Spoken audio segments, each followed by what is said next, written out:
Ya, sudah Bu Prima. Oke, baik. Saya ulangi ya. Assalamualaikum warahmatullahi wabarakatuh. Waalaikumsalam warahmatullahi wabarakatuh. Ya, terima kasih teman-teman semua telah hadir hari ini. Insya Allah kita dalam 2 jam ke depan akan menyimak apa yang akan disampaikan oleh pembicara. Oh ya, terima kasih juga Mas Buya, Mas Adrian, Hana, dan seluruh teman-teman. Kita berdoa dulu. Bismillahirrahmanirrahim. Semoga apa yang akan kita lakukan 2 jam ke depan memberikan keberkahan dan kebermanfaatan bagi kita semua. Mas Buya akan menyampaikan judul tentang peran manajemen human capital pada sistem manajemen operasi. Tentu ini sesuai dengan ekspertis beliau dan jabatan beliau saat ini. Dan saya berharap teman-teman menyimak semua karena ini juga bagian dari subbab di dalam manajemen operasi tentang SDM di dalam manajemen operasi, gitu ya. Selanjutnya saya serahkan kepada moderator untuk memandu acara hari ini. Saya nanti akan tetap terus di sini, tapi mungkin offline ya Mas Buya. Mohon maaf saya akan terpantau. Silahkan kepada Hana untuk memandu acara ini. Terima kasih. Terima kasih kepada Ibu Prima atas kesempatan yang telah diberikan. Assalamualaikum warahmatullahi wabarakatuh. Selamat siang kepada rekan-rekan Sivitas Akademika Universitas Paramadina. Bagaimana kabarnya rekan-rekan semua? Semoga kita semua dalam keadaan sehat. Perkenalkan, saya Hana Fairuz yang akan memandu jalannya acara kuliah umum pada kesempatan kali ini dengan tema peran manajemen human capital pada sistem manajemen operasi. Sebelum ke acara selanjutnya, saya persilakan kepada Bapak Adrian Wijanarko selaku Kaprodi Manajemen Universitas Paramadina untuk memberikan sambutan pembuka pada acara ini. Kepada Bapak Adrian, saya persilahkan.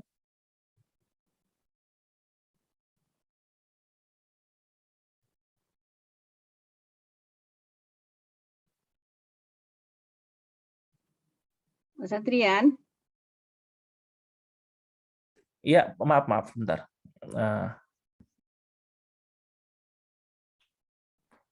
Settingnya mana ya, sebentar. Oh, dari sini ya. Ya maaf, Bu Prima, ini lagi cek dulu.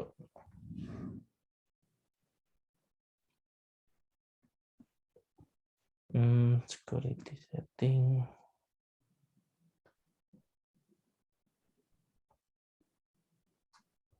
Ya, sudah, maaf, sudah.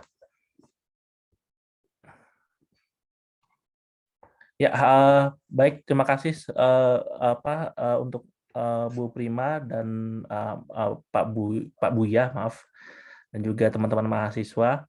Maaf tadi saya lagi sambil siapin juga ada kelas jam 12:30 soalnya. Jam 12:30, maaf. Jadi terima kasih Pak Buya yang mau sudah sharing di Paramadina. Ini tentu jadi suatu kehormatan. Dan juga mungkin teman-teman juga mahasiswa mungkin bisa banyak belajar ya dari Pak Buya yang mungkin ya pasti punya pengalaman yang banyak ya di dalam sebagai praktisi gitu ya, dan itu punya pengalaman yang praktis sifatnya dan itu dapat diaplikasikan juga buat teman-teman mahasiswa, dan itu mungkin dapat menjadi ilmu yang berguna buat ya, dan juga buat amalan juga buat Pak Buya ya nanti buat ke depannya. Ya mungkin itu aja dari saya sebagai Kaprodi. Terima kasih Bu Prima yang sudah menginisiasi acara ini dan Pak Buya yang sudah berkenan untuk mau share. Itu aja dari saya. Assalamualaikum warahmatullahi wabarakatuh.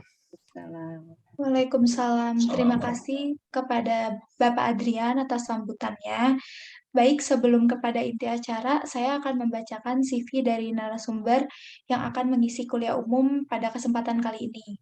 Beliau adalah Bapak Buya Triharmako, Sarjana Teknik Magister Manajemen. Beliau merupakan lulusan dari S1 Teknik Industri Universitas Diponegoro dan melanjutkan studi S2 Magister di Universitas Paramadina. Aktivitas Bapak Buya pernah bekerja di Hero Group pada tahun 2005 hingga 2027 dan sekarang bekerja di PLN. Pak Buya memiliki berbagai pengalaman yaitu develop koperasi PLN Pusat Sertifikasi dan anak perusahaan pada tahun 2010 sampai 2021, Ketua YBM PLN LMK 2017 hingga 2021, dan merupakan founder dari @by Forv dan Batur Rumah. Untuk pemaparan materinya, kita akan ada waktu sampai 14.20 tanpa interupsi nantinya. Dan juga untuk rekan-rekan Sivitas Akademika, saya ingatkan untuk menggunakan kesempatan kali ini untuk menggali ilmu narasumber kita sebaik-baiknya. Dan nanti di akhir akan ada sesi tanya-jawab. Jadi sepanjang pemaparan, jika ada pertanyaan, silakan ditulis di room chat Zoom kita. Tanpa lama lagi, kita langsung saja berikan kepada Bapak Buya Triharmoko. Saya persilakan untuk memaparkan materinya. Terima kasih Mbak Hana atas waktunya. Bu Prima mohon izin Ibu share. Ya, Adrian mohon izin. Mas. Ya, Ya, silakan. Bu. Pak Buya sudah di allow. Sebelumnya sudah terlihat layar presentasi Mbak. Oke. Terima kasih. Sudah, Bapak. Baik, Assalamualaikum warahmatullahi wabarakatuh. Izin menyampaikan terkait implementasi, sedikit implementasi share gitu sama teman-teman di Universitas Paramadina mengenai peran manajemen human capital pada sistem manajemen operasi. Jadi nanti akan dipaparkan beberapa hal terkait dengan relate-nya seperti apa sih gitu ya, terkait antara human capital dan sistem manajemen operasi. Karena mungkin kalau dulu waktu kuliah gitu ya, S1 saya pribadi gitu ya, kuliah S1 saya merasa agak belum ngeh gitu ya terkait dengan implementasinya seperti apa, belum terlalu ngeh. Tapi mudah-mudahan sih mungkin sedikit share ini bisa menggambarkan gitu ya, nanti teman-teman ketika lulus nanti sudah tahu gitu ya manajemen operasi seperti apa, sedikit gitu mungkin dari pertemuan hari ini.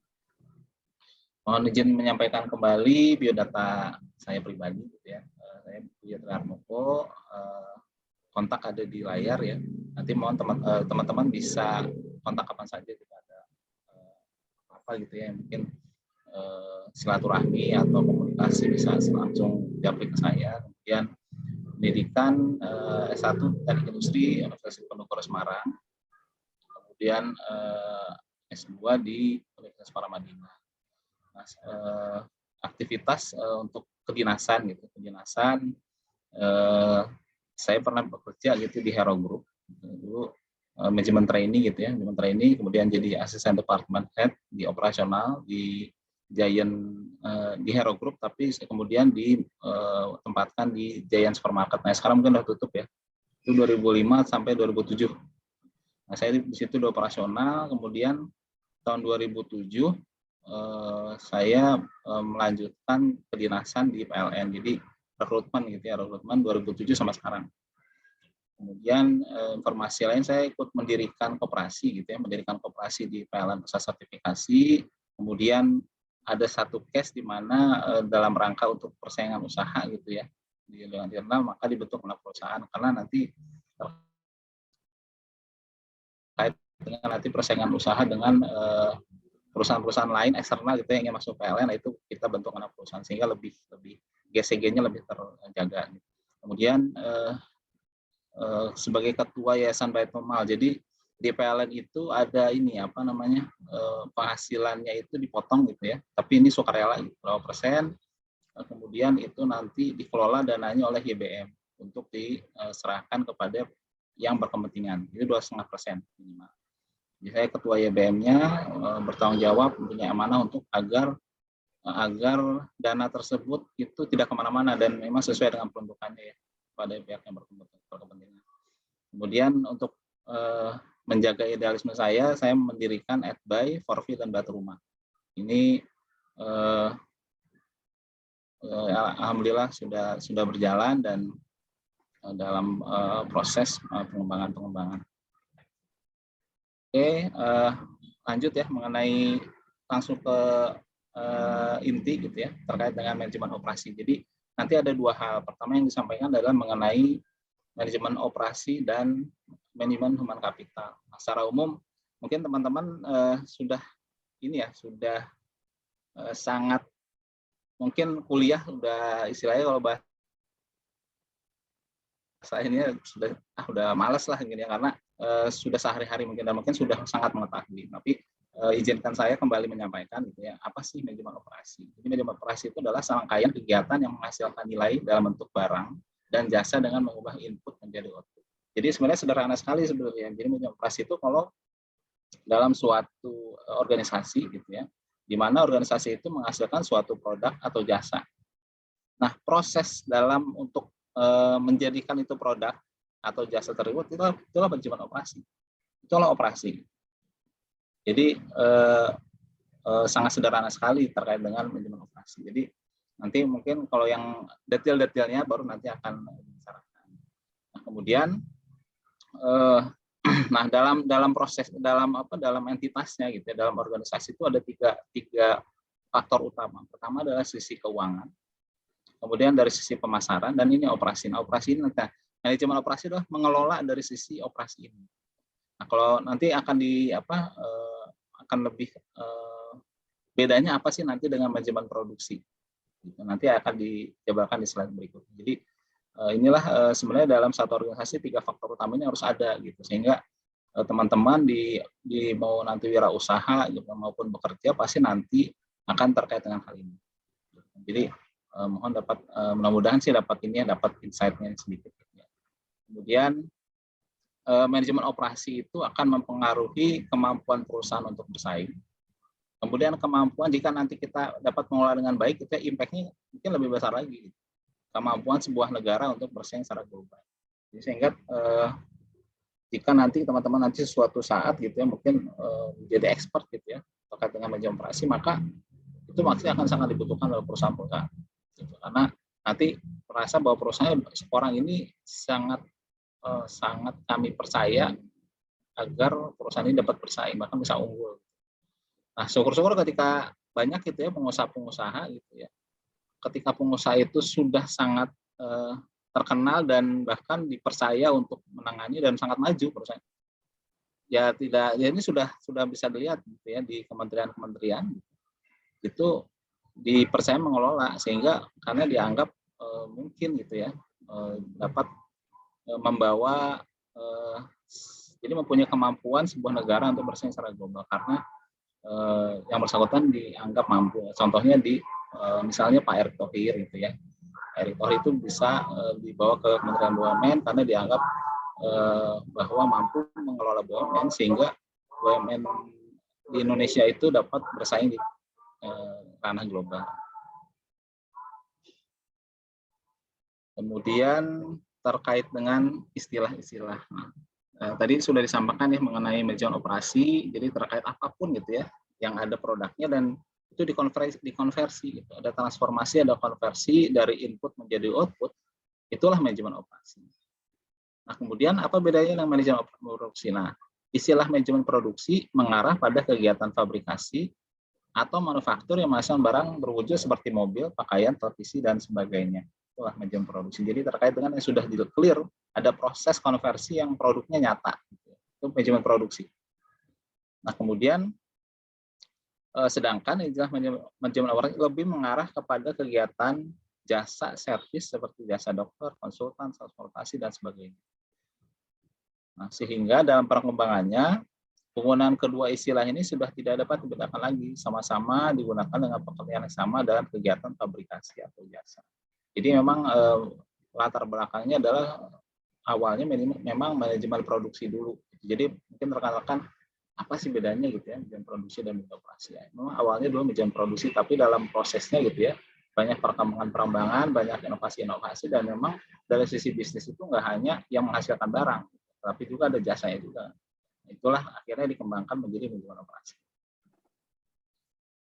Kemudian ruang lingkup apa saja gitu nanti rekan-rekan mungkin yang dipelajari dalam manajemen operasi. Jadi pertama adalah perencanaan output, Kemudian desain proses transformasi ini terkait dengan mungkin kalau di manufaktur itu proses produksinya gitu ya.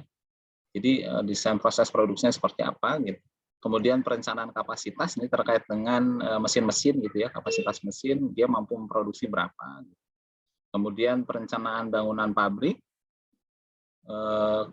perencanaan tata letak fasilitasnya, layoutnya, jadi tata fasilitas itu terkait dengan misalnya dari sisi desain mesin-mesin. Jadi mesin itu nanti bentuknya mau nanti bentuknya lurus gitu ya. Itu produksinya antar proses itu apakah next step itu atau nanti dari sisi grouping itu nanti direncanakan sesuai dengan kebutuhan. Nah, kemudian desain aliran kerja, nah ini mengikuti, jadi perencanaan tata letak fasilitas ini itu mengikuti desain aliran kerja biasanya. Nah, kemudian manajemen persediaan, nah terkait dengan nanti bahan baku, gitu ya, persediaan bahan baku, bagaimanapun antar step itu pasti ada persediaan. Nah, itu perlu di-manage supaya nanti tidak ada timbul biasanya antrian. Nah, kalau misalnya teman-teman dulu terkena dengan bottleneck gitu ya, antrian, nah itu di situ nanti manajemen persediaan harus baik. Nah, kemudian manajemen proyek gitu ya, penjadwalan, scheduling. Gitu. Kalau di teknik industri biasanya dikenal dengan PPIC. PPIC itu nanti biasanya gitu ya, kalau ini kita mendesain dulu dari sisi perencanaan tata letak kualitas, kemudian perencanaan yang lain, kapasitas dan lain-lain, baru nanti ke scheduling ujung-ujungnya. Nah, kalau nanti sudah kita mengenal manualnya, biasanya nanti ada aplikasinya, aplikasi PIC. Itu masuk dalam sistem, nanti biasanya jalan sendiri, jadi kita udah otomatis. Gitu. Kemudian pengendalian kualitas, terkait nanti biasanya ada tim QC sendiri, gitu ya. Tim QC itu nanti akan mempunyai batasan berapa sih jumlah kegagalan yang diterima. Itu nanti di pengendalian kualitas, kemudian dari sisi kriteria untuk penerimaan itu ditentukan di pengendalian kualitas. Kemudian keandalan kualitas dan pemeliharaan dan lain-lain. Banyak hal, jadi nggak hanya nanti nggak cuma sekitar 11 poin ini ya, tetapi memang ada faktor-faktor lain yang mungkin dikembangkan ketika dalam proses manajemen operasi tersebut. Nah, ini tadi ruang lingkup terkait dengan manajemen operasi. Nah, ini di pengelompokannya. Secara umum itu pengelompokannya itu dalam sistem manajemen operasi atau manajemen produksi gitu ya. Itu dibagi 3. Pertama dari sisi perencanaan sistem produksi, kemudian pengendalian produksi, dan sisi informasi produksi. Nah, inilah pengelompokannya gitu ya. Dan ini menjadi sesuatu yang saling support, itu nggak bisa berjalan sendiri-sendiri. Jadi perencanaan itu untuk ketika perencanaan yang baik, ya, perencanaan baik tanpa pengendalian produksi yang baik itu percuma saja gitu, karena nanti eksekusinya ketika itu produknya banyak yang tidak sesuai. Nah, ketika perencanaan produksi yang baik dan pengendalian produksi yang baik itu tanpa disupport proses informasi yang baik, itu biasanya pasti ada kendala-kendala, terutama terkait dengan kecepatan produksi. Nah, ketika perencanaan baik, pengendalian produksi, nah sistem positif ini biasanya itu pertama ya dari sisi data gitu, dari sisi data itu menjadi nggak support, dan ketika contohnya ada peramalan permintaan gitu ya, tidak ter skema dalam suatu sistem informasi, maka data-data itu tidak menjadi pendukung keputusan bagi yang berkepentingan gitu. Ketika itu sistem informasi tidak ada, maka keputusan dalam perencanaan dan pengendalian itu jadi tidak optimal gitu. Dan itu clear karena beberapa poin ini sering saya temukan gitu. Jadi makanya di BUMN gitu ya, di BUMN itu sekarang lagi kencang mengenai digitalisasi. Karena untuk apa? Untuk bagaimana agar perencanaan sistem produksi dan pengendalian produksi ini dapat istilahnya udah berjalan dikebut lagi lah gitu ya. Itu karena dengan adanya sistem informasi ini. Nah, dengan sistem informasi ini selain mengebut output gitu ya, juga terkait dengan selain dengan kecepatan juga untuk efisiensi. Itu terkait dengan evaluasi. Nah, ketiga hal ini maka dikelola dengan seluruh fungsi-fungsi manajemen, yaitu PDCA. Mungkin teman-teman jika sudah mengenal PDCA pasti sudah ya. Land Use Action itu dikelola. Nah, itulah manajemen operasi. Oke, nah ini menyampaikan mungkin contoh ini ya, contoh terkait dengan bukan contoh ya, model. Jadi model terkait manajemen operasi. Jadi nah ini fungsi manajemen. Jadi manajemen itu terkait dengan adanya planning, organizing, dan controlling. Nah, jadi kemudian apa yang dikasih dengan operasi? Nah, operasi itu adalah dari input gitu ya. Kemudian dikonversi, ada proses konversi tersebut dikonversi menjadi output. Nah, itulah operasi. Gitu. Nah, kemudian manajemennya seperti apa? Ada planning, ada organizing, ada controlling. Nah, kemudian ada random fluktuasi. Random fluktuasi itu adalah terkait dengan ini ya, terkait dengan ketika model berjalan, pasti di tengah-tengah itu ada sesuatu hal yang mengganggu sistem, sehingga perlu dilakukan perlakuan untuk meminimalisir. Nah, itu random fluktuasi. Jadi planning terkait dengan planning manajemen operasi adalah planning konversi sistemnya, kemudian strategik operasinya, kemudian pilihan-pilihan terkait dengan proses-proses produksinya gitu ya. Tadi yang dikatakan misalnya mau desainnya seperti apa, layoutnya seperti apa. Nah, kemudian kapasitas operasinya, fasilitas lokasinya gitu, karena lokasi juga mau mendekatkan ke pasar atau mau mendekatkan ke sumber. Kalau di ini ya, kalau misalnya terkait dengan produk. Jadi misalnya kalau kita bikin pabrik gitu, kita perlu membuat desain optimal gitu. Itu semua ada simulasinya. Jadi nanti teman-teman, kita mau deketin ke sumbernya gitu. Ke sumber tuh misalnya ke bahan baku.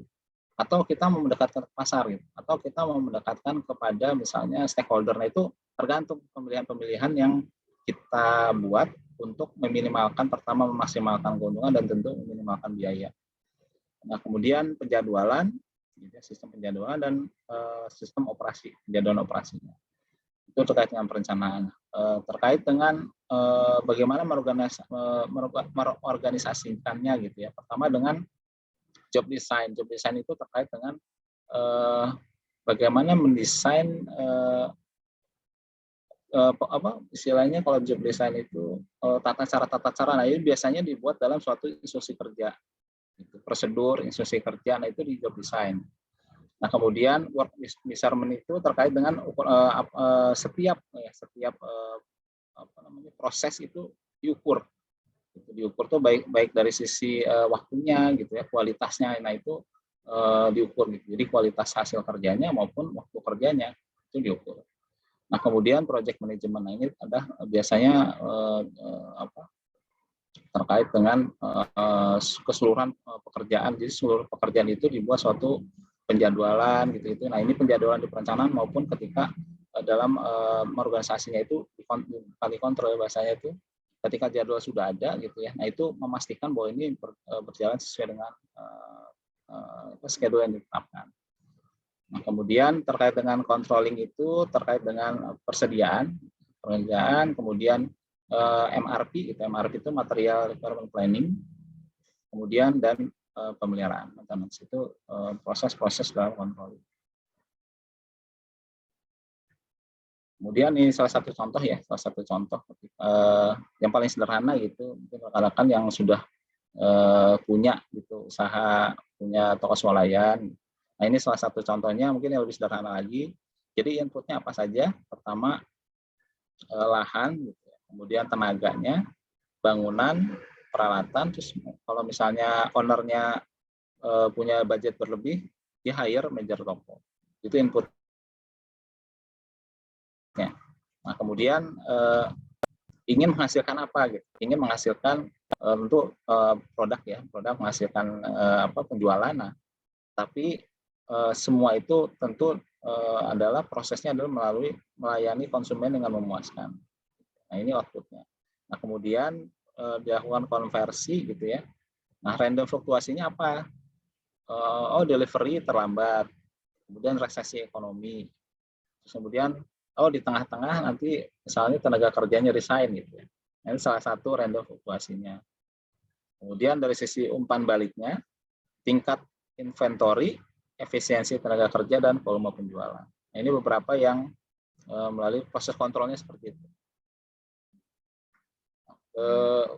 Ini ya, mungkin di proses belajar mengajar, mungkin teman-teman ini sama sederhana juga. Jadi salah satu bentuk model di proses manajemen belajar mengajar. Inputnya adalah mahasiswa. Kemudian outputnya apa? Outputnya ingin menghasilkan sarjana, magister atau doktor. Kemudian proses konversinya itu fasilitas, orang, organisasi, informasi, kuliah, seminar, penelitian, tugas akhir. Nah, ini yang menjadi proses konversinya. Nah, kemudian tadi sudah ini ya sudah apa secara umum mengenai manajemen operasi. Kemudian ini kita beralih gitu. Tadi dasar-dasar manajemen operasi sudah disampaikan. Nah, kemudian apa sih human capital? Jadi seorang ahli human capital Gary S. Becker gitu dalam bukunya Human Capital Theoretical and Empirical Analysis with Special Reference to Education. Jadi Becker mengartikan bahwa human capital sebagai modal manusia yang secara langsung berguna dalam proses produksi. Nah, secara lebih lanjut, human capital lantas berguna untuk meningkatkan produktivitas pekerja dalam tugas, organisasi, dan berbagai situasi di ranah produksi. Jadi sangat clear bahwa memang peran human capital itu sangat penting sekali, gitu ya. Berguna untuk meningkatkan produktivitas pekerja dalam tugas, organisasi, dan berbagai situasi di dalam produksi. Nah, kemudian dari sisi ruang lingkup human capital apa saja gitu ya. Yaitu pertama terkait dengan capability organisasi. Nah, ini tadi sama yang tadi disampaikan. Jadi di manajemen operasi itu kan ada job design. Nah, ini di human capital itu ada organization design. Ada juga workforce planning. Nah, ini salah satu dari sisi ruang lingkup di human capital terkait dengan kapabilitas organisasi. Nah, kemudian ada juga dengan hubungan industrial dan kompensasi dan benefit. Jadi apa saja lingkupnya? Jadi hubungan industrial dan outsourcing, kemudian kompensasi dan juga kebijakan-kebijakan terkait dengan payroll. Nah, kemudian dari sisi human capital system itu ada human capital information system dan planning dan evaluasi. Nah, terkait dengan talent management itu nanti human capital sangat biasanya gitu ya. Ini sangat salah satu yang menjadi termasuk presentasinya sangat diperhitungkan gitu terkait dengan talent management. Jadi karena yang diperhitungkan adalah mengenai talent dan karirnya, manajemen karir pegawai, kemudian kompetensi dan manajemen kinerja, kemudian pengembangan leadership. Nah, ini makanya sangat penting sekali karena hal ini gitu ya, ini biasanya untuk keberlangsungan organisasi ke depan lebih ke arah ini. Jadi di sini perannya sangat besar sekali di talent management ini. Kemudian dari sisi corporate university adalah perencanaan pembelajaran dan manajemen permintaan, kemudian training, program and delivery. Nah, terkait dengan corporate culture dan business partner ini juga salah satu yang sangat penting sekali gitu di perusahaan karena keseluruhan ini jika memang planningnya udah bagus gitu ya, sudah jalan, tetapi culture-nya itu tidak diperhatikan, ini banyak hal gitu dampaknya bagi organisasi. Salah satunya adalah terkait dengan misalnya engagement pegawai gitu ya. Jika culture-nya itu tidak baik, itu engagement nanti biasanya gitu engagement pegawai itu sangat rendah terhadap perusahaan. Gitu, karena merasa bahwa entah itu organisasinya perusahaannya yang toksik gitu ya, atau memang manusianya yang toksik. Nah, itu makanya perusahaan itu sangat aware gitu ya terkait dengan corporate culture dan bisnis mengenai corporate culture ya secara umum. Nah, kemudian apa business partner itu terkait dengan peran-peran di human capital gitu agar menempel kepada unit bisnis. Jadi program-program human capital itu harus menempel pada bisnis perusahaan karena strategi bisnis itu dideliver. Nah, strategi human capital harus inline dengan strategi perusahaan. Nah, kemudian terkait dengan employee services yang terkait dengan kalau employee services itu pelayanan-pelayanan. Misalnya kalau absensi gitu ya. Nah, itu bisa absensi error. Itu terkait dengan administratif aja biasanya pelayanan gitu ya. Nah, keseluruhan itu peran-peran human capital itu harus mendukung perusahaan untuk kelancaran bisnis, proses, dan mencapai kinerja yang excellent. Ini saya ngomongin excellent itu kaku banget ya memang, tapi kalau di BUMN yang bahasanya seperti itu. kalau di swasta gitu ya, itu bagaimana perusahaan itu laba gitu ya, kemudian pegawai itu senang. Nah, itulah sebenarnya peran human capital. Jadi perusahaan laba, kemudian trennya itu setiap tahun meningkat gitu ya, terus istilahnya kinerja keuangannya bagus gitu, dan pegawainya senang. Nah, itu sebetulnya sudah salah satu peran human capitalnya sudah dibilang, kalau bahasa sederhananya sudah oke lah gitu ya. Nah, kalau di bahasa kita gitu, jadi mendukung perusahaan untuk kelancaran bisnis proses dan mencapai kinerja excellent. Nah, kenapa gitu ya kita perlu kepo gitu. Jadi teman-teman mungkin kalau yang biasa sudah berkegiatan gitu ya di bidang misalnya berbisnis gitu ya. Nah, itu mungkin gitu secara tidak sadar sebenarnya yang bersangkutan itu sudah, jika misalnya perusahaannya untung berlaba gitu dan karyawannya senang gitu ya. Nah, itu sebenarnya yang bersangkutan itu sebenarnya sudah mengimplementasikan manajemen operasi dan manajemen HC yang baik, tapi mungkin langsung implementatif. Nah, ini kita selain sharing-sharing gitu. Kenapa kita kepo gitu, mengenai manajemen operasi dan human capital. Nah, tadi sudah disampaikan di slide awal gitu. Mengapa kita mempelajari? Nah, satu dari tiga fungsi utama itu adalah, pertama adalah pemasaran atau menjual ya, sumber produksi, dan keuangan yang terkait dengan biaya atau rugi, biaya atau laba rugi. Nah, kemudian nanti teman-teman pun nanti ketika mempelajari manajemen operasi lebih dalam gitu ya, nanti mengetahui bagaimana barang atau jasa diproduksi, kemudian memahami apa yang dikerjakan oleh manajer operasi. Nah, ini kalau memang rekan-rekan atau teman-teman itu nanti ingin berkarir gitu ya, berkarir atau bekerja. Nah, itu apa sih tugas-tugas manajer operasi. Nah, kemudian bagian kegiatan yang banyak membutuhkan biaya. Nah, ini biasanya di manajemen operasi itu nanti akan ketika sudah masuk ke dalam ya, nanti terkait dengan efisiensi gitu ya. Nanti akan mengkerucut biaya mana sih di sektor apa sih yang kira-kira biayanya paling besar gitu. Sehingga nanti kita bisa upayakan optimalkan untuk diminimalkan. Nah, kemudian terkait dengan tantangan global ke depan ya, kenapa kita harus kepo gitu terhadap manajemen operasi dan manajemen kapital. Pertama, dari sisi globalisasi. Ini saya ngasih contoh ya. Ini mungkin teman-teman kalau lihat sepak bola pasti tahu ya. Ini salah sama pemain Tottenham Hotspur ya, pemain Korea dan pemain dari Mesir. Nah, ini sudah jadi kenapa saya pilih ini, karena mereka itu pemain non Eropa tapi bisa menjadi top skor gitu ya. Sekarang di Liga Inggris ini top skor mereka berdua sama, dan mereka pemain non Inggris. Nah, ini menjadi bukti nyata bahwa globalisasi itu depan mata. Jadi cara ngomong ini di olahraga pun seperti itu. Sehingga globalisasi di depan mata, sistem produksi, produk, jasa beragam, kemudian ada di mana-mana, kemajuan teknologi, mutu sesuai konsumen, operasionalisasi produksi, perkembangan teknologi industri, peningkatan produktivitas, pemanfaatan sumber yang efektif, efisien, produk kualitas, harga kompetitif. Nah, ini semua ini jadi berat gitu, karena ini harus kita terus optimalkan, harus kita inovasikan gitu, dan terus bergerak gitu, terus bergerak nggak berhenti. Sehingga karena ini globalisasi, persaingan di depan mata gitu, nggak cuma globalisasi itu nggak cuma batasan-batasan tempat. Sekarang sudah dengan adanya sistem informasi yang sangat terbuka sekali, lokasi itu dan tempat itu sudah sesuatu yang tidak kita perhitungkan lagi, karena kita bisa mengakses informasi di mana saja gitu, kita bisa mengkontak teman-teman kita gitu di mana saja. Nah, itu karena adanya globalisasi. Nah, kemudian adanya persaingan bisnis semakin kompleks dan tajam. dulu gitu ya.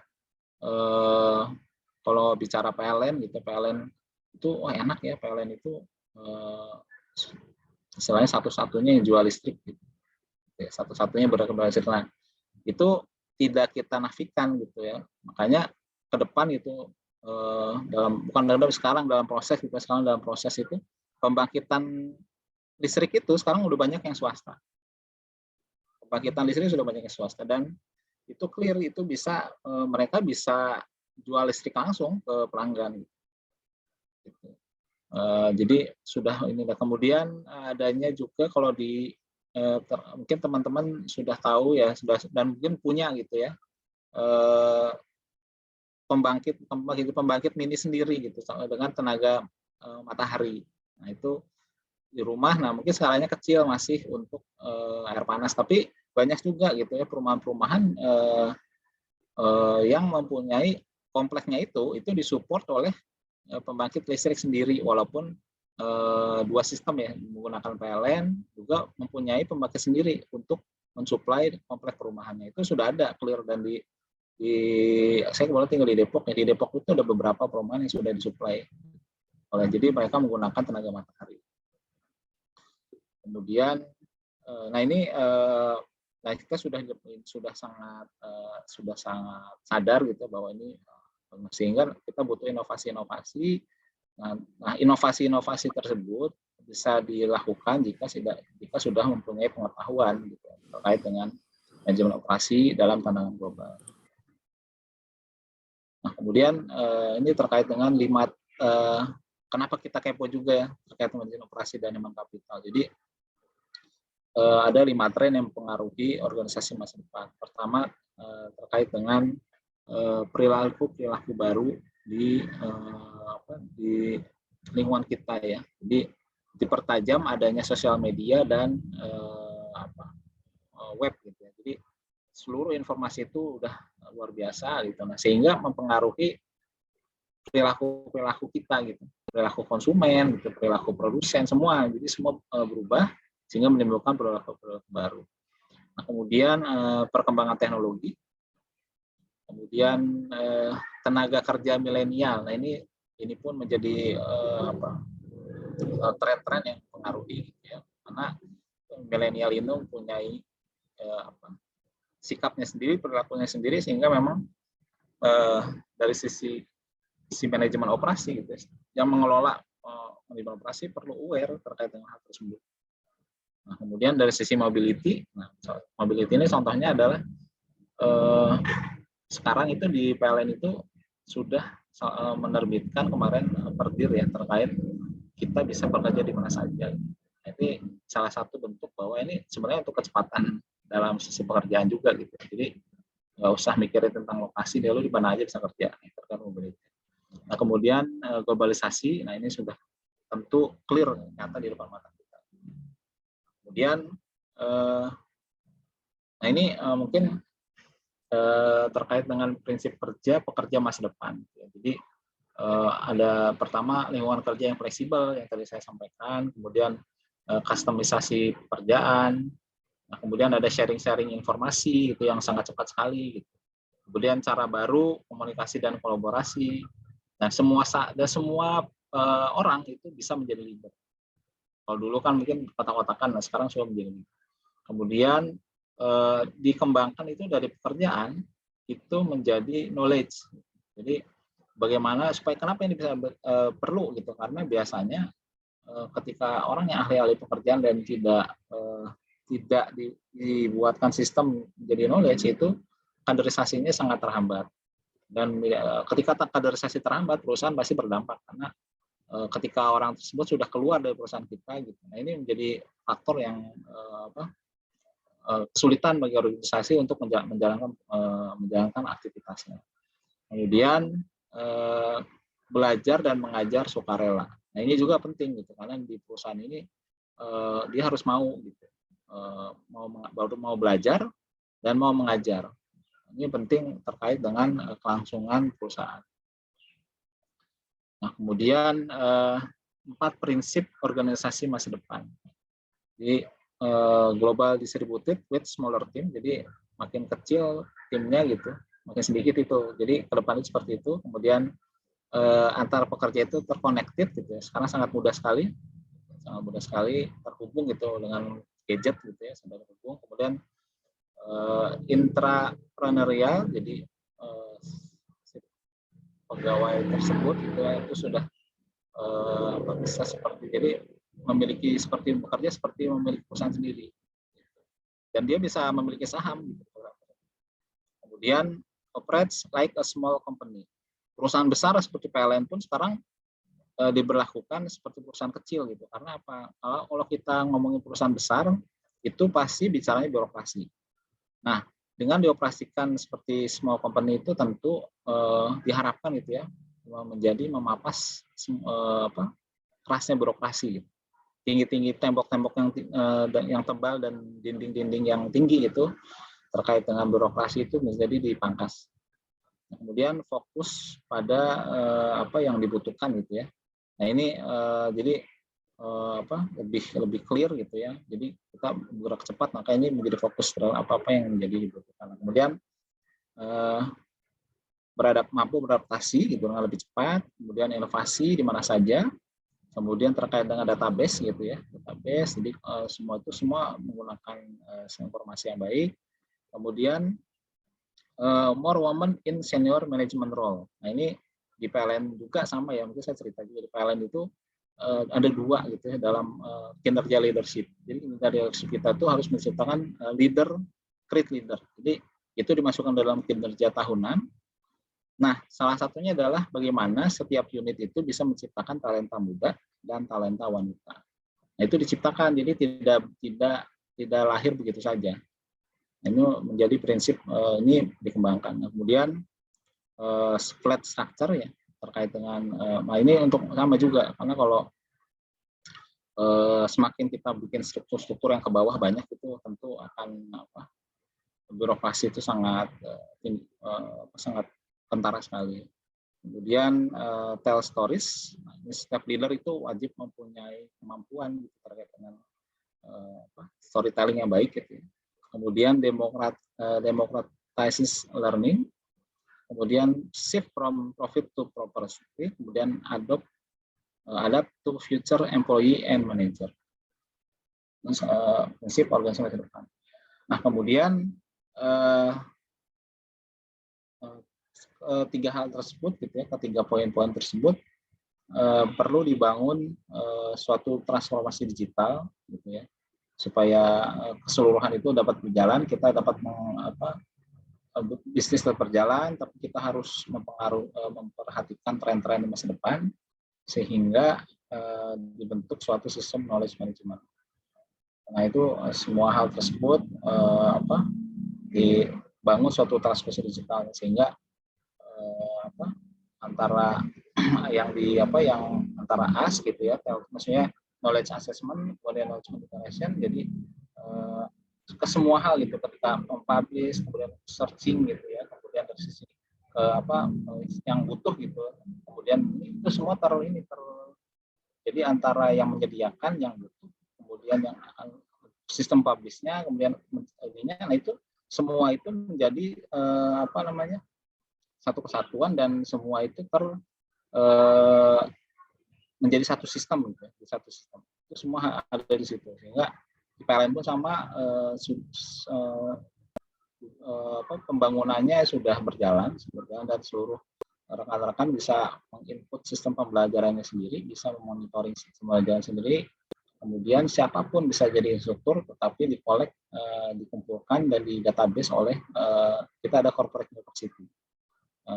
Kantornya di Ragunan ya, jadi rekan-rekan lewat mungkin nanti bisa sering melihat gitu ya. Nah kemudian terkait dengan tantangan masa kini, gitu, kita diharapkan being better, being faster, being cheaper, dan being more agile gitu ya. Jadi tantangan-tantangan ini wajib kita hadapi gitu ya, untuk bisa survive dalam situasi dan kondisi seperti itu yang tadi sampaikan pada sebelumnya. Organisasi baik itu perusahaan, lembaga, instansi negara harus mempunyai keunggulan kompetitif. Jadi tidak hanya, jadi bagaimana supaya itu bisa dijalankan ya, untuk bisa survive dari keunggulan kompetitif. Nah, kita harus being better, being faster, being cheaper, dan being more agile. Jadi ini menjadi seperti apa? Kita tidak bisa menuntut organisasi menjadi 4 poin ini, tapi saran saya gitu ya, dalam prosesnya itu sebelum kita menuntut organisasi, kita dulu. Karena ketika kita sebagai individu sudah terus gitu ya, being better, faster, ini gitu, mencoba untuk efisien, gitu, terus more agile, itu otomatis akan berdampak pada organisasi tersebut. Nah, terkait juga gitu terkait dengan tantangan kompetitif ke depan, ada tantangan mengenai globalisasi gitu. Kemudian rantai nilai, ini challenge kita ya terkait dengan human capital juga ya. Jadi ada globalisasi, kemudian rantai nilai untuk daya saing bisnis dan daya SDM. Kemudian profitabilitas melalui biaya dan pertumbuhan, fokus pada kemampuan, kemudian berubah.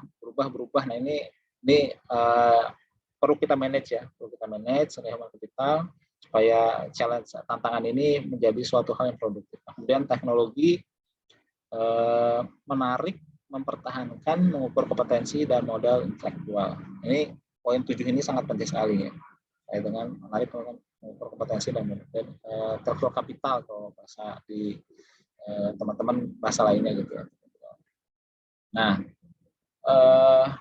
ini kami mencuplik gitu ya, dari Porter dan Tanner gitu ya. Jadi penilaian utama dalam kesuksesan organisasi. Jadi ada menurut Porter dan Tanner itu ada 8 penilaian terkait dengan kesuksesan organisasi. Apa saja gitu. Pertama terkait dengan strategic alignment. Nah, seluruh strategi perusahaan. Jadi ketika kita bikin strategi perusahaan, keseluruhan strategi turunan itu harus inline, harus align. Strategi pemasarannya harus align dengan strategi korporat. Kemudian strategi human capital itu harus align dengan strategi korporat. Strategi keuangan harus align dengan korporat. Strategi operasi harus align. Jadi seluruh itu harus align. Nah, kemudian organisasi learning, inovasi dan improvement.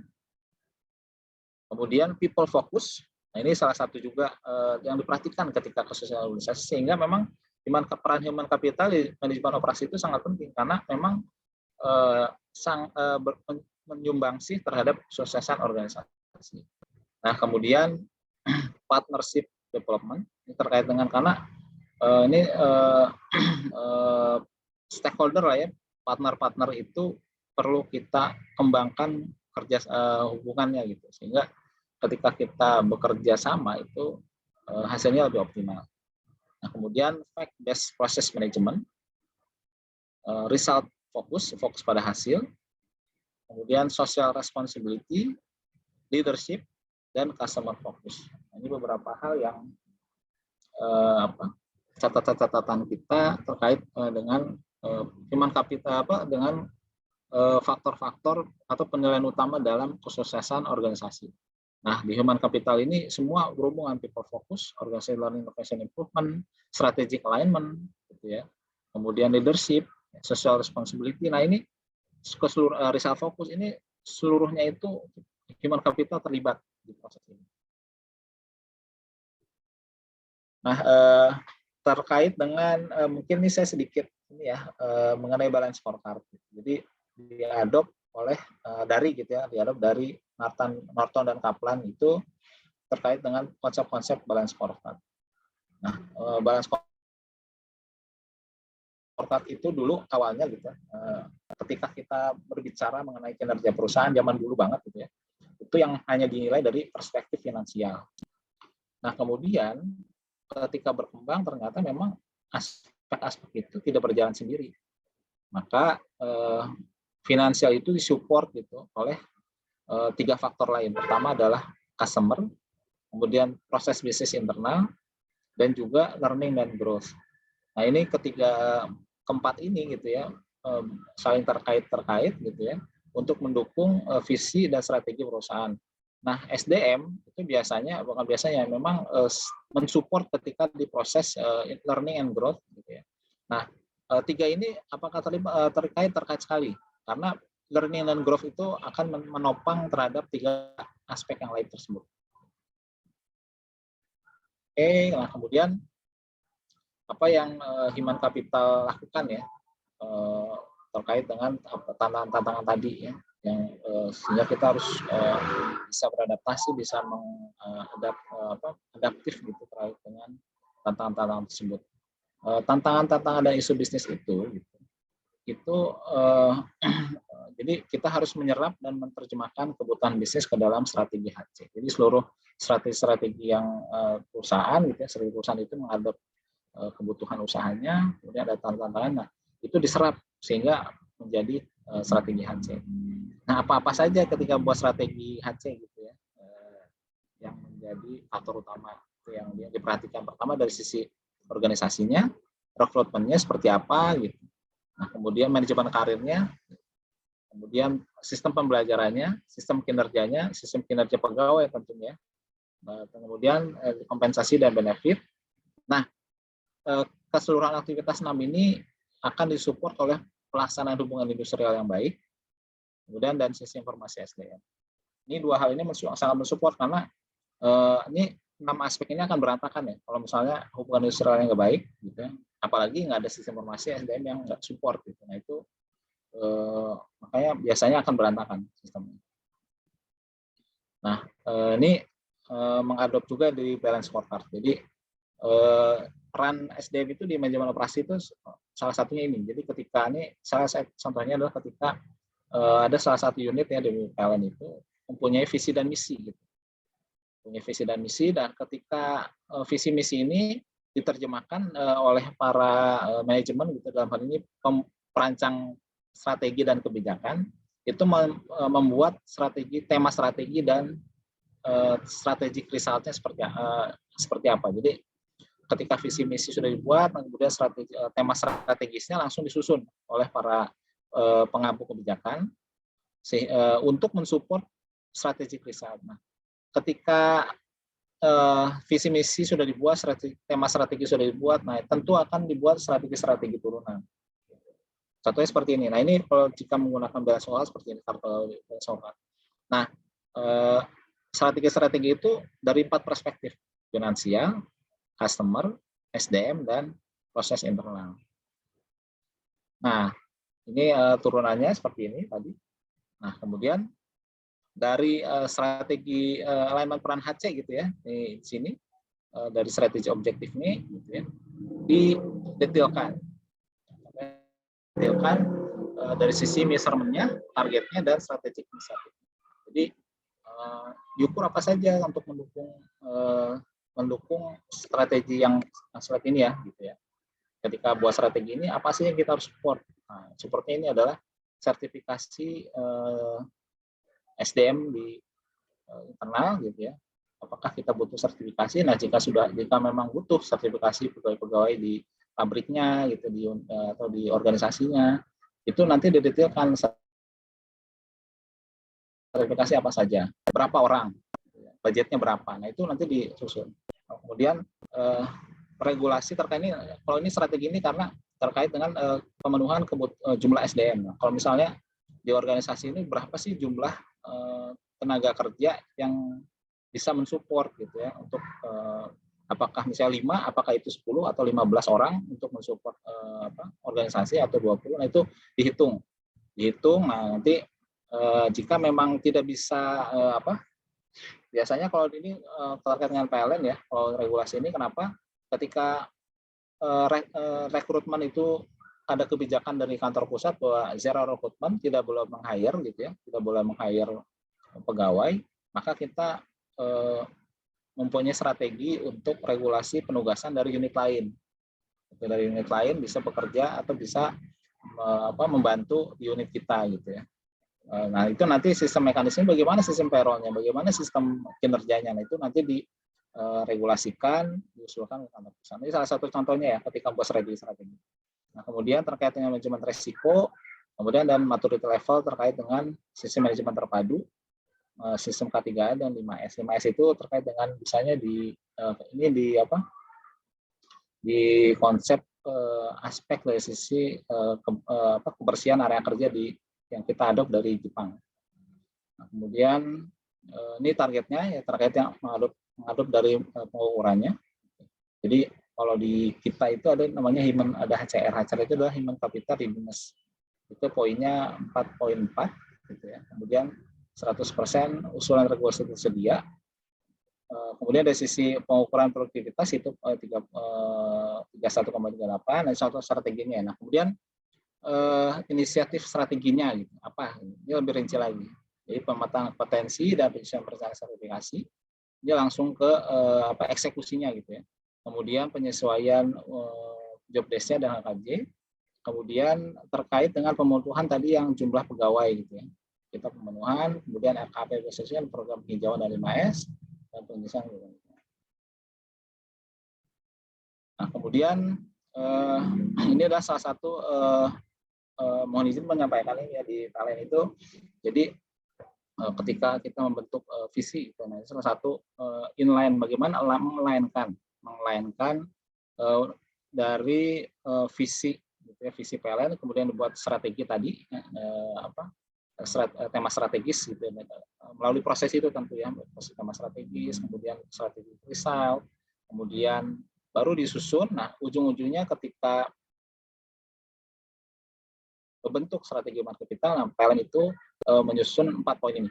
4 poin ini pertama adalah dari sisi right size. Right size itu penciptaan model operasi dan desain organisasi yang selaras dengan strategi perusahaan serta dilengkapi dengan pembagian tugas yang tegas dan efektivitas tata kelola. Nah, dalam hal ini right size itu adalah sebetulnya gitu ya, ini bagaimana organisasi itu optimal gitu. Jadi nggak kebesaran gitu, tapi dia tetap dapat support bisnisnya. Kemudian dari sisi ini dari right size itu organisasinya, kemudian dari sisi manusianya itu mempunyai right skill. Jadi talenta yang PLN punya itu mempunyai skill yang tepat. Tepat itu artinya apa? Organisasi itu mempunyai target.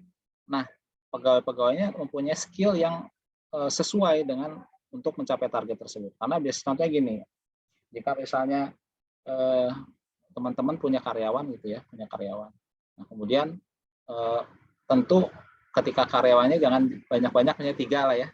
Tentu antar orang tersebut, orang 1, orang 2, dan orang 3 itu mempunyai skill yang berbeda-beda ya kan. Nah, ketika proses rekrutmen kita punya kriteria, tapi ketika sudah bekerja gitu biasanya kan baru terlihat gitu ya, pertanyaan seperti ini. Nah, bagaimana supaya ini bisa ini, maka membuat program gimana caranya 3 orang ini itu mempunyai kompetensi yang tepat gitu sehingga bisa mendukung perusahaan. Jadi lancar, pekerjaan lancar, atasan tersupport, organisasi tersupport. Nah, kemudian right man, pengolahan HC yang efisien namun tetap memperhatikan kesetaraan internal dan eksternal serta berorientasi pada kinerja yang superior. Kemudian right system itu pembenahan proses dan sistem berkelanjutan dengan mengupayakan penyerapan teknologi terintegrasi dan pengembangan HC saat ini dan masa depan. Nah, ini salah satu program gitu ya, 4 strategi fungsi HC yang diturunkan pada 4 objektif tersebut. Nah, ini salah satu bentuk gitu ya, bentuk contoh dari sisi strategi-strategi yang 4R tersebut tadi. Right size, right skill, right spend, dan right system. Right size itu strateginya apa saja? Yaitu HC strategi dan governance gitu. Kemudian HC business process, organisasinya, culture and change. Nah, skill-nya adalah resourcing, akuisisi, deployment, development. Nah, kemudian dari sisi right spend itu reward and performance, industrial employee relation, serta manajemen exit and leave. Jadi ini menjadi ini juga ya salah satu strategi kita karena memang pegawai-pegawai sekarang gitu ya, terutama yang muda-muda itu tidak takut untuk keluar dari BUMN. Nah, ini perlu ada manajemen yang perlu kita manage gitu sehingga kita bisa memprediksikan bahwa perusahaan ini tetap dapat berjalan dengan baik gitu ya, karena bagaimanapun ini pasti berdampak. Nah, kemudian terkait dengan resisten itu HC admin and service dan HC information system. Nah, kemudian izin menyampaikan apa yang disampaikan oleh Totanan gitu ya, seorang pakar di manajemen operasi. Ya. Jadi sebuah perusahaan akan menghasilkan kinerja yang berbeda jika dikelola oleh orang-orang yang berbeda. Artinya SDM yang berbeda dalam mengelola aset perusahaan yang sama, gitu ya. Asetnya sama tapi SDM berbeda akan menghasilkan nilai tambah yang berbeda. Sehingga dapat disimpulkan bahwa tangible aset yang dimiliki perusahaan bersifat pasif tanpa sumber daya manusia yang dapat mengelola dan menciptakan nilai bagi suatu perusahaan. Nah, beberapa penelitian terakhir telah membuktikan keterkaitan antara kinerja perusahaan dengan proses pengelolaan SDM di perusahaan. Itu sangat clear ya bahwa peran SDM itu sangat penting dalam kinerja perusahaan, dan kita gitu ya, seorang dalam semua aktivitas itu namanya manajemen operasi ya, itu pasti akan relate dengan human capital. Nah, ini terkait di SDM pun itu ya, di SDM itu ada yang perlu kita kelola gitu, salah satunya adalah culture. Nah, tadi sudah saya sampaikan sebelumnya, culture itu sangat penting sekali bagi perusahaan. Nah, di mengaca itu dari seorang pakar di bidang culture itu John Kassenbach gitu ya. Jadi ketika kita ingin perusahaan itu baik gitu, sustain gitu, tentu kita harus mengelola culture. Nah, bagaimana supaya culture itu dapat berjalan dengan baik gitu ya. Nah, Mas John ini menyampaikan, jadi mulailah dengan mengubah perilaku terlebih dahulu, bukan pola pikir. Jadi perilakunya dulu diubah, bukan pola pikir. Jauh lebih mudah untuk act on new thinking daripada think on new action. Hasil kinerja yang berulang dan konsisten dari perubahan perilaku akan menyebabkan perubahan yang sustain. Nah, ini menjadi dasar-dasar untuk mengelola budaya perusahaan dengan baik. Nah, PLN dasar hal tersebut gitu ya, PLN juga sangat aware gitu ya, bahwa ini sangat penting, sehingga dibuat program-program budaya. Nah, alhamdulillah tahun 2021 ini entropi itu adalah gini. Jadi kita mengukur ya, sebetulnya pegawai-pegawai kita tuh punya sifat toksik nggak sih terhadap perusahaan. Sifat toksik itu mengganggu kinerja perusahaan ya, seperti misalnya kalau misalnya dalam rapat gitu ya, dalam rapat, kemudian ada yang rapat, kemudian orang itu datang terlambat, kemudian orang itu memberikan komentar yang tidak produktif, terus malas, nah itu adalah toksik. Atau kalau di zaman sekarang itu netizen yang bisa berkomentar tapi ternyata dalam kinerjanya nggak ada gitu. Nah, itu toksik. Nah, PLN mengukur itu, alhamdulillah, walaupun jauh dari ideal ya, karena idealnya 8%. Itu menurun. Jadi ketika sudah survei entropi 20,3%. Nah, kemudian diberi perlakuan corporate culture, kita buat programnya, alhamdulillah sudah menurun menjadi 15,42. Nah, diharapkan tahun 2022 terus menurun, sehingga ini akan terus meningkatkan produktivitasnya, sangat inline. Nah, kemudian dari perlakuan program budaya tersebut, dampaknya selain entropi adalah orientasi pada pelayanan meningkat gitu ya. Nah, ini dilakukan oleh survei-survei ini dilakukan oleh pihak eksternal gitu ya. Nah, customer fokusnya itu meningkat dari 36% menjadi 73%. Kemudian dari sisi ini sifat-sifat salah satu toksik juga nih, ego sektoral atau silo-silo. Nah, ini setelah dilakukan program budaya itu budaya silonya menurun ya, ditunjukkan dengan adanya kolaborasi. Jadi tingkat kolaborasinya diukur dan meningkat ya. Kemudian performance-nya meningkat dari 79% menjadi 86%. Nah, kemudian ini pencapaian ya, ini sebenarnya saya izin menyampaikan, jadi kita sudah mendapatkan penghargaan Workplace Culture Excellence Award tahun 2021, dan ini sudah global ya, sudah internasional, alhamdulillah kita mendapatkan ini. Nah, baik, sekian dari saya terkait dengan materi, terkait dengan peran peran human capital terhadap inovasi. Mudah-mudahan dapat memberi insight ya. Mungkin bisa dilanjutkan ke sesi berikutnya ya. Ya, waktu dan layar persilakan pada pada MC, silakan. Luar biasa sekali ya pemaparan materi dari narasumber kita, yaitu Bapak Buya, mengenai peran manajemen human capital pada sistem manajemen operasi. Selanjutnya kita langsung aja nih ke sesi tanya jawab. Kepada rekan Sivitas Akademika Universitas Paramadina dipersilakan bertanya dengan raise hand atau bisa menuliskan pertanyaan di kolom komentar.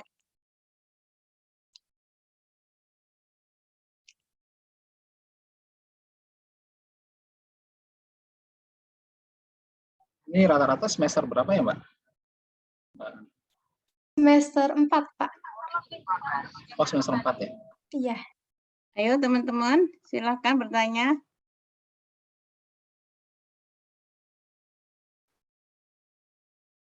Halo, halo.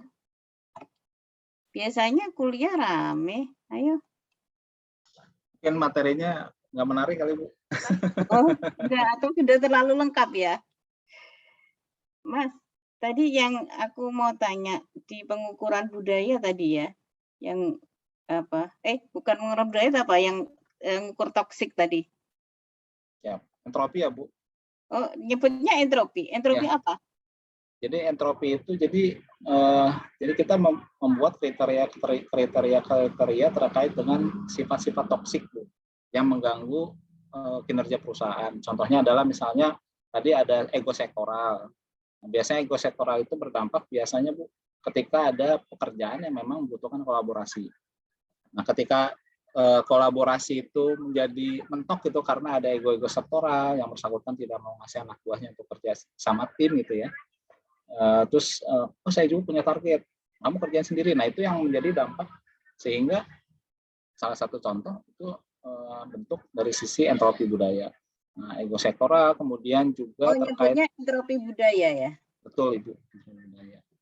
Nah, kemudian selain ego sektoral juga terkait dengan contohnya juga adalah terkait dengan leadership, Bu.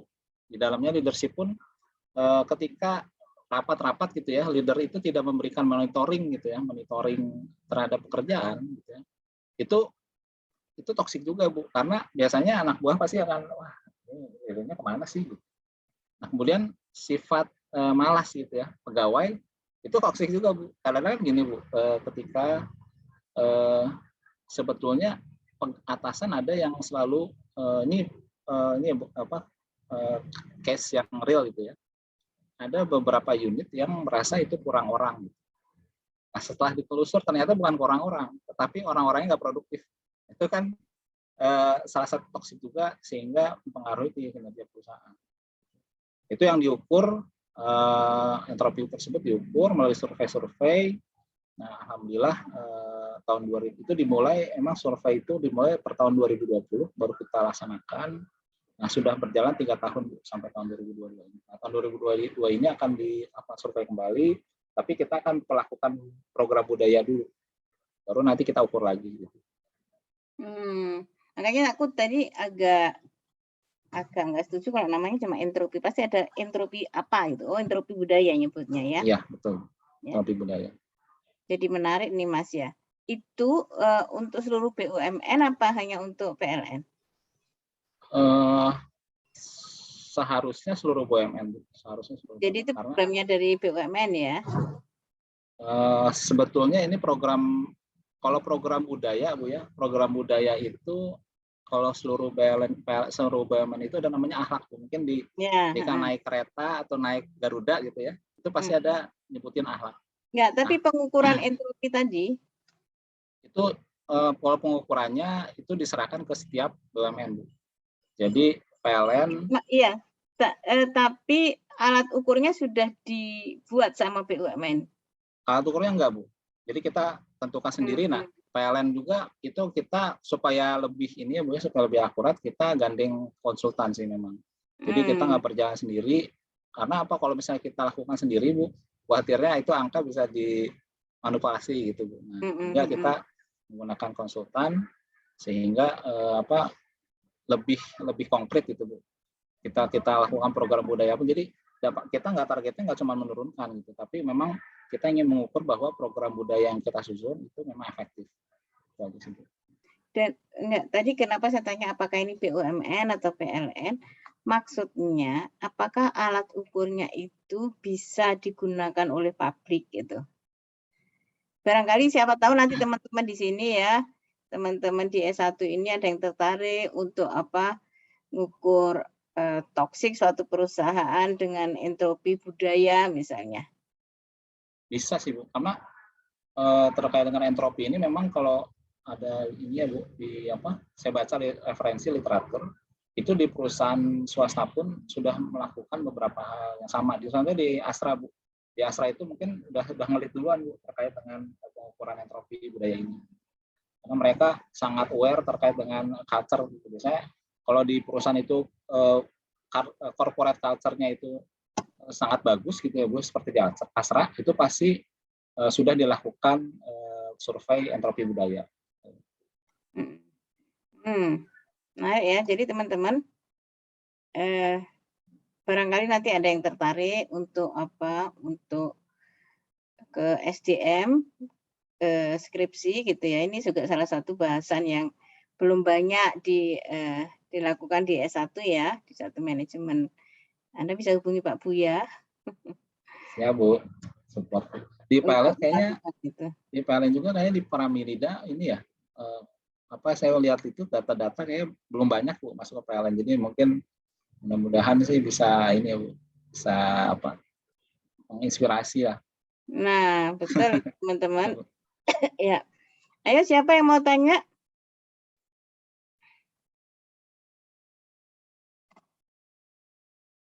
Ya ada chat ya. Halo. Kalau gitu semua di on cam deh.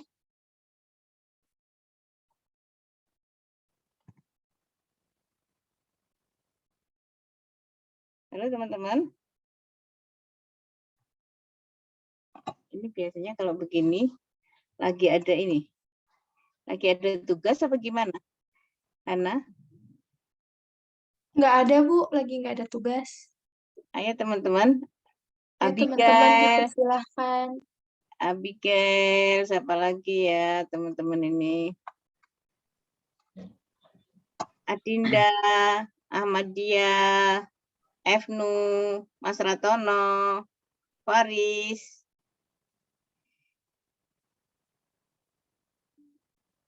Ya, mungkin buat inspirasi teman-teman juga ya. Jadi di dalam ketika nanti lulus gitu ya, itu peran manajemen operasi dan manajemen human capital itu sangat penting gitu. Karena tanpa disadari gitu ya, kalau ketika kita berwirausaha itu, misalnya kita memulai wirausaha bikin usaha kecil-kecilan. Nah, ketika kita sudah ada proses menghasilkan sesuatu, nah, secara tidak langsung teman-teman itu sudah menjalankan konsep-konsep manajemen operasi. Nah, mungkin makanya diharapkan sih teman-teman bisa lebih setidaknya mendapatkan pengetahuan gitu, sehingga nanti ketika proses pengelolaannya, ketika misalnya saya bikin warung makan gitu ya, bikin restoran atau bikin usaha yang lainnya gitu, rental mobil atau apapun itu ya, nah, itu bisa ketika sudah mendapatkan ilmu-ilmu mengenai manajemen operasi, nah itu nanti rekan-rekan pasti berguna deh gitu, pasti berguna karena ini perencanaannya seperti apa, kemudian pengorganisasiannya seperti apa, kemudian controllingnya bagaimana, itu yang diharapkan nanti teman-teman ketika lulus itu nggak dalam hal ini nggak kosong gitu ya. Ini pengalaman pribadi saya karena ketika lulus ya, ketika lulus dan kita tidak mempunyai ilmu di setidaknya manajemen operasi gitu, itu kita seperti bingung mau kemana gitu. Nah, kalau misalnya teman-teman sudah punya pengetahuan di bidang itu, nah langsung clear, saya pengen usaha di bidang ini, langsung dikonsepkan, sehingga nanti jalannya tidak zigzag gitu ya. Ya, ini udah ada pertanyaan nih, silakan Hana. Ada pertanyaan dari Rahmatul Hidayat. Pertanyaannya, Pak, izin bertanya, kenapa dalam menjaga kultur perusahaan, sikap karyawan dulu yang baru diubah daripada pola pikirnya? Oke, terima kasih Mas Rahmat ya.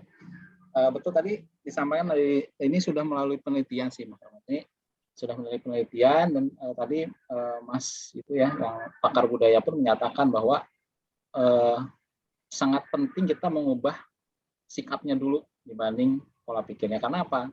Kalau misalnya kita rubah pola pikirnya dulu, itu kita tidak punya ukuran gitu ya. Ketika pola pikir itu dirubah itu berapa lama? Nah, contohnya kita di PLN ya, kita nanti kalau ke PLN mungkin atau teman-teman jika misalnya di ini ya misalnya punya perusahaan jual makanan, punya karyawan misalnya jumlahnya 4. Nah, ketika kita ingin usaha kita tuh laba, tapi ternyata 4 orang ini ada yang malas, ada yang rajin, ada yang lambat gitu ya. Nah, bagaimana kalau kita terlalu sibuk ketika ingin merubah pola pikir teman-teman, itu akan lama. Dan kita nggak punya ukuran ketika ingin mempercepat ini gimana caranya supaya pola pikirnya nyampe. Nah, ketika pola pikir udah sama ya, tetap ujung-ujungnya adalah gimana caranya kita mengeksekusi ini. Ketika dari pola pikir, gimana caranya supaya lebih cepat. Nah, itu butuh waktu lagi. Nah, sehingga diharapkan udah kita push dulu, kita rubah dulu sikapnya dulu. Nah, ketika semua sistem kita buat, sikapnya kita rubah, dan kita lakukan berulang, otomatis itu akan merubah pola pikir. Ternyata di ujung-ujung ya, biasanya di ujung itu kita, oh iya benar juga nih kata Mas Rahmat ya, Mas Rahmat ya, betul juga nih kata Mas Rahmat benar nih. Kemarin menyampaikan kita perlu buat ini, terus kita push, kita paksa orang-orang berubah perilaku dulu gitu.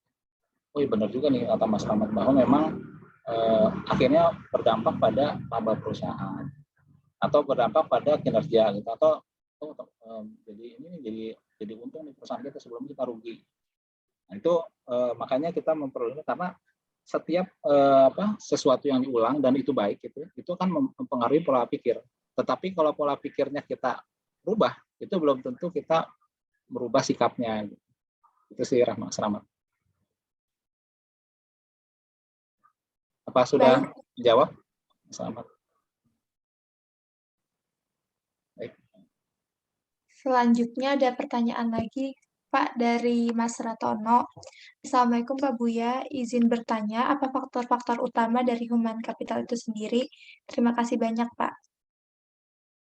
Baik, terima kasih. Ini ya, faktor-faktor, ini komponen-komponen utama mungkin ya. Saya share kembali. Jadi di human capital itu komponen-komponen utamanya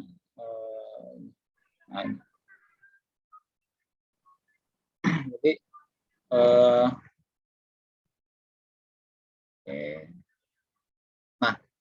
terkait dengan komponen-komponennya secara umum ya, human capital itu ada 7 gitu ya. Ada 6 ya. Pertama dari sisi organisasinya gitu ya. Organisasinya itu organisasi culture, strukturnya detail-detailnya di dalam. Mbak atau Mas ya untuk Ratono ini? Mas ya, Mas Ratono. Ya, Mas Ratono. Jadi ada 6. Jadi organisasi, akuisisi, development, reward, access management. Nah ini tapi di dalamnya ada lagi. Gitu. Jadi terkait dengan organisasi itu apa saja? Organisasi culture, organisasi kemudian perencanaan job desk-nya, kompetensi modelnya, job family-nya, job grade-nya, person grade. Nah ini lebih dalam lagi. Jika nanti teman-teman mau berminat di SDM gitu ya. Nah kemudian terkait dengan akuisisi. Nah, akuisisi itu apa saja yang kita laksanakan ketika proses akuisisi? Pertama adalah analisa beban kerja. Nah ini penting nih. Soalnya biasanya kalau teman-teman tidak punya pengukuran gitu ya dalam beban kerja, itu biasanya ada bidang atau subbidang gitu ya yang teriak-teriak tanda kutip kita kayaknya sibuk sekali gitu, sibuk dikasih kerjaan gitu sama. Jadi ketika subbidang lain memberikan pekerjaan, bidang lain saya nggak bisa ngerjain nih, pokoknya padat macam-macam lah itu. Tapi ketika realisasi kinerja gitu ya akhir tahun, ternyata kinerjanya gitu-gitu aja gitu kan kita ukur ya. Nah ini makanya perlu dilakukan workload analysis karena teman-teman harus punya kompetensi ini jika memang nanti berkarir di SDM. Nah kemudian manpower planning nih ini dari workload analysis ini biasanya dampaknya terhadap employer planning. Ini perencanaan tenaga kerja. Nah, kemudian nanti terkait dengan rekrutmennya, kemudian selection and placement-nya, serta outsource. Nah, outsource ini adalah beberapa pekerjaan yang memang kita istilahnya bisa kita outsource-kan. Ini terkait dengan mungkin kebijakan-kebijakan manajemen lah ya, mungkin terkait dengan biaya dan lain-lain. Nah, kemudian dari sisi development itu adalah training, kemudian formal. Nah, biasanya di BUMN itu ada yang memberikan pendidikan S2, S3-nya ya, beasiswa gitu salah satunya. Kemudian assignment, coaching mentoringnya, leadership skills-nya, soft skill, technical skill, assessment, profiling. Nah, ini dari proses development. Kemudian reward itu reward recognition, ini reward manajemennya, performance management, gitu, sistem manajemen kinerja. Nah, kita mengatakan kinerja si A itu baik, kinerja si B baik, itu perlu ada ukurannya. Itu perlu kita manage, performance management. Kemudian career development, successor planning, talent pool, industrial relation, dan employee relation. Nah, terkait dengan tadi exit and leave management, nah ini kalau di swasta ini perlu, gitu ya. Kalau di BUMN mungkin ada beberapa BUMN yang sudah, ada yang belum. Tapi kalau di swasta sangat perlu, karena apa? Ini untuk menjaga keberlangsungan perusahaan. Ketika perusahaan itu ternyata orang-orang yang pinternya keluar, nah ini perlu kita kita perlu bukan strategi gitu, gimana caranya perusahaan ini terus berlangsung. Entah itu kita membuat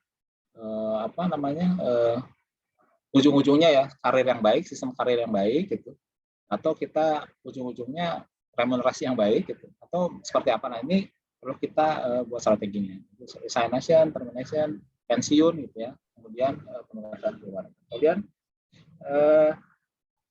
HC information system, nah ini terkait dengan sisi informasinya. Jadi seluruh prosedur, seluruh kebijakan, seluruh administrasi gitu, proses audit itu dilaksanakan disupport oleh HC information system. Nah, ini faktor-faktor atau komponen-komponen yang terdapat pada smart capital. Itu Mas Ratono. Terima kasih.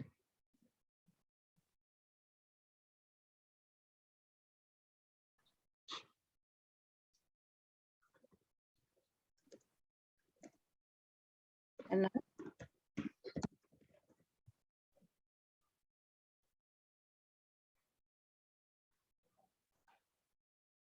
Halo, Hana.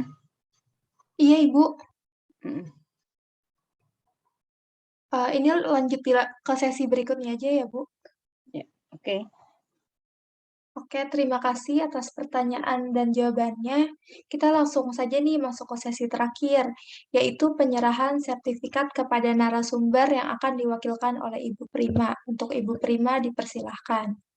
Baik, terima kasih Mas Buya dan teman-teman. Saya sendiri banyak belajar Mas Buya tadi tentang praktek-praktek SDM, peran SDM di manajemen operasi ya. Semoga apa yang disampaikan Pak Buya tadi bermanfaat bagi kita semua, menjadi berkah dan amal jariah bagi Mas Buya yang sudah menyiapkan dan mendeliver sharing ini gitu ya. Nah, sebagai tanda terima kasih, apresiasi atas peran sertanya mewakili Pak Adrian ini tadi kita menyampaikan sertifikat kepada Pak Buya. Terima kasih telah menjadi narasumber kuliah tamu kita. Sudah terlihat ya sharing saya? Sudah, ya. Ibu. Terima kasih. Mari kita semua berikan aplaus untuk Pak Buya. Ya, mohon diterima Pak Buya. Terima kasih, Ibu. Saya terima, Bu. Terima kasih, Ibu. Dan saya juga sampaikan terima kasih kepada Hana yang sudah membantu. Nah, berikut Ya, Ibu, sama-sama. Sudah menjadi moderator pada acara kali ini. Baik, Hana, teman-teman, materi kita kali ini nanti Hana akan share ya lewat ketua kelas materi yang disampaikan Pak Buya. Dan ini akan menjadi bagian dari UAS kita ya nanti, karena ini merupakan salah satu bab yang ada di manajemen operasi. Kalau begitu, terima kasih semuanya atas nama universitas, sekali lagi atas nama fakultas, atas nama program studi. Saya menyampaikan terima kasih dan kita tutup acara ini dengan bacaan Alhamdulillahirabbil alamin. Alhamdulillahirabbil alamin. Terima kasih Bu Prima, terima kasih Mbak Hana. Terima kasih Ibu. Mohon maaf kalau Terima banyak kasih kekurangan Bapak. Ibu. Terima kasih. Oh iya, mohon maaf juga Mas. Kalau kami ada yang keliru. Jangan kapok ya Mas. Enggak Bu, ya, insya Allah Bu. Enggak. Oke. Makasih banyak Pak atas ilmunya. Terima kasih Bu Mbak Hana. Terima kasih Bu. Terima kasih Bu Prima, makasih Pak Buya. Terima kasih. Boleh Liv Bu? Atau Ya, silakan Mas. Oke. Terima kasih. Terima kasih rekan-rekan. Assalamualaikum warahmatullahi wabarakatuh. Waalaikumsalam warahmatullahi wabarakatuh.